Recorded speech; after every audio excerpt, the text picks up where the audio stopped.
when we've stacked up our triads so that they are with the root on the bottom, we can name the different notes in the triad. They have specific functions or specific roles based on where they belong in the stack of triad soup.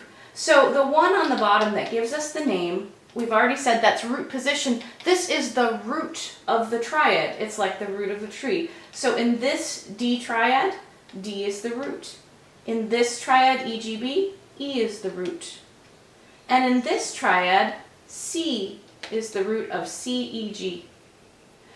The one that is a third above the root is called, amazingly enough, the third. Who thought of that crazy name? I have no idea. So a third above D gives us the third of the chord, the third of the triad. In this one, G is the third. And in the C triad, E is the third.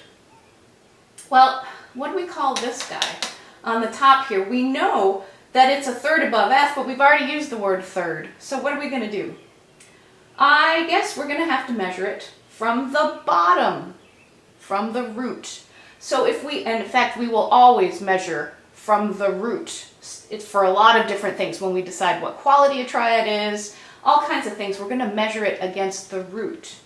So D to A, how far is D to A?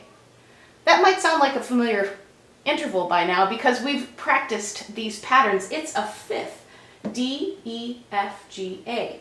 So this member of the triad, since it's a fifth above D, a fifth above the root, we're going to call it the fifth. Where do we keep coming up with these amazingly crazy names?